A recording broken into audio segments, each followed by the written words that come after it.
On my wedding day, my sister made a scene through champagne, smashed my cake, and shouted, "This is what you get for acting like you're better." My mom hugged her. "She just needs to let it out." I said nothing. That night, I did what no one expected. I pulled her college tuition deposit, froze the co-signed lease, but at 8:40 a.m., they got the real news. It's wild how one moment can rewrite every single memory you thought was solid. August 3rd was supposed to be the happiest day of my life. 43 guests, soft jazz in the background. The venue lit just right. My fiancée Emily looked like someone who'd walked straight out of a dream. I'd worked my ass off for years consulting gigs, long flights, sleeping on airport benches, getting underpaid just to stay in the game. I finally made something of myself. I thought, for once, I was allowed to celebrate that. Bethany didn't see it that way. She came late. That should have been my first clue. The ceremony was already over. She breezed in wearing a gold backless dress like it was prom night. Didn't say hi, didn't smile, took a glass of champagne and found a corner.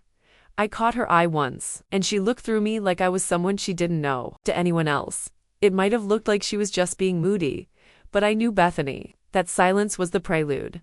3 weeks earlier, she'd called me crying about her car breaking down again. She'd already borrowed $1,200 from me in April for repairs. This time, she said she needed a whole new one. Said it was urgent. I told her no, not because I didn't have the money, but because I was tired of always being her plan B. And honestly, she wasn't even trying anymore. Skipping classes, partying with people twice her age, telling her parents she was finding herself. She hung up without saying goodbye. I didn't think she'd carry it into my wedding. I gave her the benefit of the doubt. I always did. She waited until the toast, right when I stood up to thank everyone for coming. Talk about love, about building a life with someone who brings you peace. Bethany stood too. For a second, I thought she was going to make a toast herself. My glass was still halfway to my mouth, then she threw it. The champagne flew in a perfect arc and exploded against the dessert table. It shattered a photo frame of me and Emily smiling on a cliffside in Maui. Then she grabbed the wedding cake and shoved it like she was flipping a table. The cake didn't just fall, it collapsed. 3 layers, delicate sugarwork, custom flowers, all of it smeared across the floor. She looked me dead in the eye and screamed it loud enough for people outside the venue to hear. "This is what you get for acting like you're better." It was so quiet afterward that I could hear someone's phone buzzing.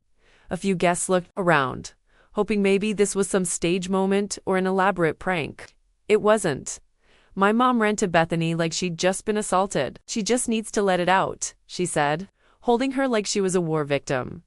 Emily's parents stared at me in disbelief. My best man didn't move. Even the DJ stopped the music. No apology, no remorse. Bethany didn't even cry. She just walked out like she'd proved something. I didn't say a word.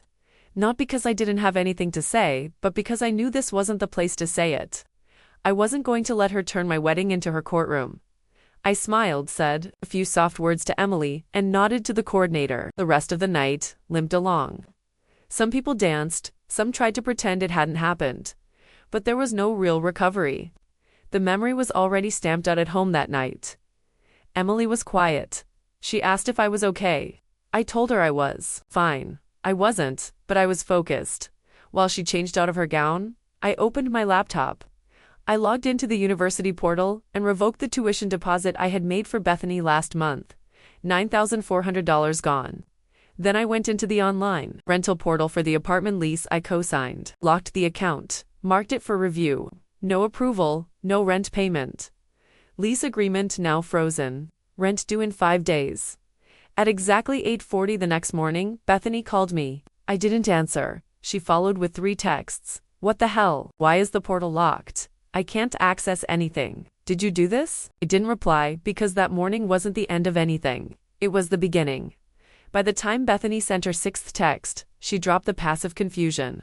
The last one just said, "Greater than fix this." Now, I muted my phone and made coffee. I didn't tell Emily right away. Not because I was hiding it. She would have supported it anyway, but because I wanted a minute to enjoy the silence. The wedding was over. The chaos had passed. And for the first time in years I'd stopped being Bethany's safety net.